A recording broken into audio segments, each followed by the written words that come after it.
Il s'appelle Ramit Sethi, avec qui Netflix a fait une série qui s'appelle L'art d'être riche. Cette série est magique parce qu'elle s'intéresse à des gens normaux et plusieurs classes sociales. Quand je dis des gens normaux, c'est que ça me fait chier de voir des séries ou des vidéos YouTube qui ne vont s'adresser que à des milliardaires, à des multimillionnaires, etc.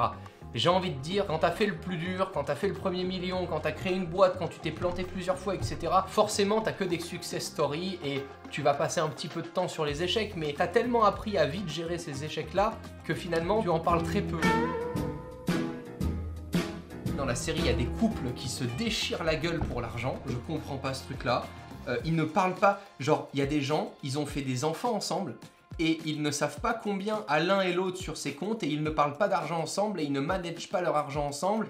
Il faut avancer dans le même sens. Alors je suis pas du tout pour le fait de tout partager. Au contraire, moi je suis plus la team de si vous avez des dépenses etc. en commun et que c'est intéressant et que ça vous plaît, faites un compte en commun pour les dépenses au global. Ensuite je me dis chacun sa thune, chacun sa façon de la gérer. C'est hors de question que je me dise oh là là, si j'achète une paire de baskets, mon copain ou ma copine elle va pas pouvoir acheter ça et tout ça. Moi je suis pas du tout là. Mais je trouve ça fou que l'un et l'autre n'apprennent pas de l'un et l'autre. Et dans la série, il y a un couple où j'ai l'impression que t'as une meuf qui est vraiment plus entrepreneuse dans l'âme, qui crée de la valeur, etc. Et elle en parle pas du tout à son mari. Et du coup, lui, il est là en mode un peu attentiste. Et il sait pas du tout ce qui se passe, il sait pas du tout s'il peut faire certains investissements ou pas. Parce que lui, il est vraiment père au foyer, du coup, il s'occupe des enfants. Et je trouve ça incroyable d'avoir à ce point-là peur du sujet. Il y a des trucs où je voyais dans un autre couple, t'as une personne, par exemple, qui va un peu plus mettre de côté, être plus prévoyante et autres. T'as l'autre personne qui va acheter des jeux vidéo tout le long, tu vois. Et à un moment donné, ils se disent ok, comment est-ce qu'on pourrait économiser un petit peu plus, etc. Faire attention. Et là, tu découvres au bout de quelques épisodes qu'il y a un des couples qui a un garde-meuble. Ils ont à peu près 2000 € de produits dans le garde-meuble. Le garde-meuble leur en coûte 10 000 à l'année. Tu veux économiser de l'argent? Là, si tu vends, mais ça fait combien de temps que vous gardez ce garde-meuble? Et il y a des micro-ondes, il y a des trucs mais nuls.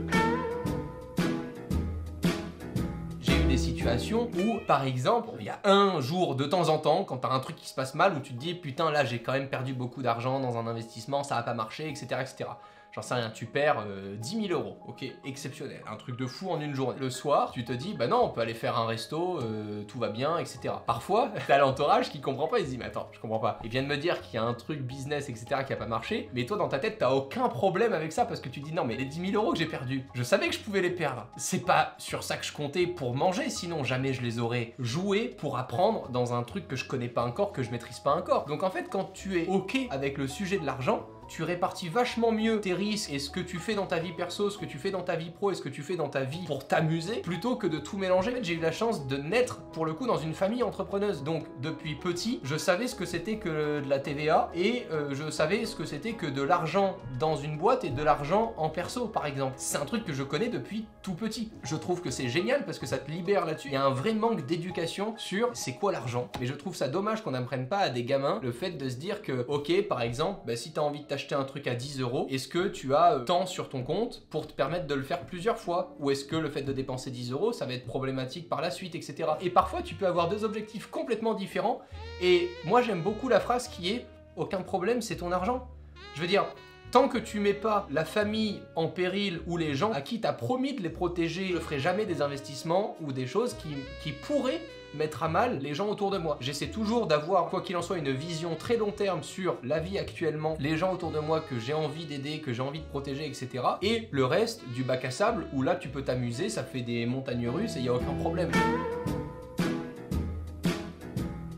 Pour investir, regarde les secteurs d'activité qui te plaisent, dans lesquels tu passes du temps. Si c'est les crypto-monnaies, eh bien fais pourquoi pas de l'investissement programmé, du dollar cost averaging sur des crypto-monnaies. Si c'est dans de la bourse, si c'est dans l'immobilier, moi par exemple, je voulais m'intéresser à l'immobilier, j'y connais rien, je me suis dit tiens, pour appréhender le truc avec 500 balles, eh ben je vais aller sur Brix pour acheter des petites parties d'appartements, voir un petit peu comment ça marche, voir les locations, où est-ce qu'elles sont, le prix, etc. Ça m'intéressait juste de rentrer dans un petit truc comme ça. Et en fait, c'est une fois que tu t'engouffres dans un petit truc que tu en apprends de plus en plus et que tu peux investir de plus en plus. Mais moi, mon mot d'ordre, c'est toujours investir dans des trucs que tu comprends. La première chose que j'ai faite quand j'ai voulu mettre de l'argent de côté, c'était créer un autre compte bancaire sans carte bancaire pour éviter le maximum de frais. Ce compte bancaire, du coup, il était relié à rien et je ne faisais qu'envoyer de l'argent à ce compte bancaire. Je ne l'en récupérais jamais et j'envoyais de l'argent comme ça tous les mois. J'ai fait ça pendant plusieurs années et ça a permis d'avoir vraiment de quoi, à un moment, me poser des bonnes questions pour investir quand je savais dans quoi investir. Ça sert à rien de se dire ok, j'ai 500 € de côté ou 1000 € de côté, dans quoi j'investis? Ça dépend, est-ce que tu t'es déjà laissé le choix? Est-ce que tu as déjà regardé ou pas certains secteurs? Est-ce qu'il y a des choses qui te plaisent? Si c'est le cas, ok, commence. Si c'est pas le cas, laisse-toi le temps, ça sert à rien d'investir dans un truc que tu comprends pas encore. Je me pose toujours la question de pourquoi est-ce que dès que vous avez pas votre premier travail, ils ne font pas un petit prêt, mais un prêt de merde pour avoir un parking en location, une cave en location ou un truc. Créer un historique avec une banque. Vous le mettez en location, vous faites un peu du Airbnb, vous faites de la location pour des caves, ça c'est super facile, après tu prends juste 50 balles par mois et tu te poses pas la question.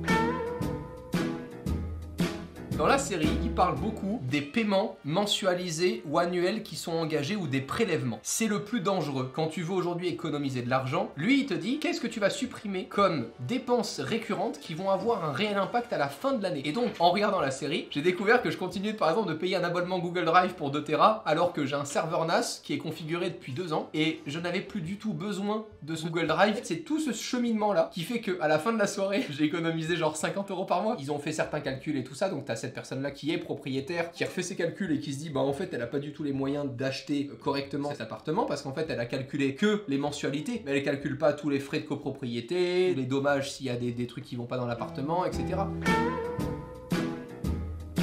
Je pense qu'il y a beaucoup de choses qui peuvent se provoquer. Quand tu vois les gens qui publient des TikTok à l'autre bout du monde, ben plutôt que de publier de la merde, ils pourraient très bien essayer de s'instruire, de trouver des sujets qui les intéressent et peut-être à un moment rentrer par une petite porte pour se dire putain j'ai envie d'en savoir plus. Mais pour ça il faut avoir envie, il faut avoir la niaque et aujourd'hui il y a beaucoup de gens qui sont attentistes, qui sont là et qui disent ah j'ai pas de chance. Ah mais moi, oh moi ça se passe mal, j'ai pas de chance. Mais personne t'a empêché à un moment quand tu te casses du bureau à 18 h d'aller toquer dans le bureau d'en face et de leur dire écoutez vous pouvez m'expliquer votre entreprise et ce qu'elle fait parce que je me fais chier comme un rat mort, je vous vois à travers la fenêtre, j'adore votre business et la façon dont vous le faites parce que je suis allé voir sur Google ce que vous faites, est-ce qu'on peut en parler, est-ce que je peux vous aider, qu'est-ce que je peux faire pour les équipes? Je veux dire, je vais vous le dire cash, hein, je suis né à Monaco, j'ai jamais manqué de rien, j'ai jamais eu de problème d'argent, j'ai toujours eu beaucoup de chance parce que j'ai toujours été très bien entouré, ça m'a pas empêché d'aller à la Paris Games Week avec un t-shirt de merde, le logo Tech News et Test dégueulasse que j'avais payé 20 balles, louer un petit hôtel en face et faire chier tout le monde pour leur dire bonjour je suis Roman de Tech News et Test. Et ça c'est pas l'argent qui me l'a apporté. Bah je veux dire à la place d'aller 2 fois en boîte de nuit et d'acheter des paires de Nike, tu fais vite le choix et tu veux entreprendre, t'avances. Peu importe ton milieu social, que tu viennes d'un milieu social élevé ou que tu viennes d'un milieu social tout en bas de l'échelle, ce qu'il faut juste c'est avoir envie de et t'intéresser aux autres et poser des questions et aller faire chier les gens quoi. Je vous ai fait la preuve en temps réel, parfois ça marche pas. J'ai Anthony Bourbon que j'avais croisé qu'une seule fois, je prends mon téléphone en plein live, je fais une note vocale, il me répond ok banco vas-y je viens. Mais ça, si je reste dans ma cuisine là toute la journée en me disant je fais des vidéos et je croise les doigts, un jour on va peut-être me dire oui, mais il se passe rien du tout. Il se passe rien du tout, peu importe l'échelle à laquelle tu es. C'est le seul message que je veux faire passer à chaque fois, c'est vous êtes vraiment maître de ce qui va se passer là dans les prochaines heures. C'est donné à tout le monde et les gens ne le font pas assez, ne provoquent pas assez ce qui va se passer dans leur journée si on l'organise pas pour eux. Déjà, il y a le luxe pour moi et le bling bling. J'ai appris ça avec le temps. Au départ, je pensais que le luxe, c'était tout ce que pouvaient voir les autres. En fait, le vrai luxe, c'est tout ce que tu vis toi, qui ne se voit pas. Exemple, ça ne se voit pas que je vais chez un chiropracteur tous les 2 mois. Une séance, c'est 70 balles. Ça ne se voit pas. Moi, je le ressens. Moi, je suis vachement mieux. Je suis bien, j'ai moins de maux de tête, je suis plus en forme pour le sport, etc. Ça commence pour moi à être du luxe. Tu veux faire des travaux chez toi. Tu veux avoir une magnifique salle de bain, mais pas forcément en or, hein, mais un truc bien. Ça commence à rentrer, tu vois, dans le luxe. Les voitures, ça dépend juste de si t'es passionné ou pas. Effectivement, ça me fait de la peine quand je vois des gens arriver avec des voitures qu'ils considèrent comme des voitures de luxe. C'est des merguez. Ils arrivent avec une Ferrari Californiaté, ils ont l'impression d'être les maîtres du monde. J'ai envie de lui dire, écoute mec, pour 89 €, je le fais vroom vroom dans le tunnel à Paris. Non, c'est mignon, mais plutôt que d'acheter ça, prends-toi une Jaguar F-Type, c'est quand même rigolo. Donc pour moi, c'est quand ça rentre dans le bling bling, ça m'énerve. C'est toute la différence, c'est que malheureusement, la plupart des gens mettent trop de temps à découvrir ce qu'est le vrai luxe. Et lorsqu'ils le découvrent, ils sont trop vieux, ils ont déjà des mal de dos, des rhumatismes, de l'arthrose, ils sont à la retraite et ils découvrent en fait que le vrai luxe, c'est plutôt de passer du temps avec les gens que t'aimes, dans des beaux endroits peut-être, etc. que de juste frimer. Et mon kiff à moi, c'est d'arriver aujourd'hui dans des soirées avec des gens que je connais pas, etc. de leur dire je suis youtubeur et qui me disent ah mais ça va, t'arrives à en vivre. Mais pour moi c'est le life goal. Et je leur dis gentiment ouais c'est chouette, tout va bien, ça se passe bien, je peux faire travailler des équipes et tout. c'est trop bien. Est-ce que ça pèse 50 000? Est-ce que ça pèse 3 millions? Est-ce que ça... On en a rien à foutre, c'est pas le problème, juste au contraire c'est génial parce que ce genre de début de discussion, tu sais que si la personne continue de te parler, c'est vraiment parce qu'elle t'apprécie. C'est pas parce qu'elle envie quelque chose, et c'est ce que j'adore à chaque fois dans les rendez-vous qu'on avait fait avec Manuel, on sait pas qui c'est, et il y a déjà des clients qui ont dit ah oui bonjour Emmanuel vous êtes... Ah moi non je suis stagiaire, j'écoute. J'adore.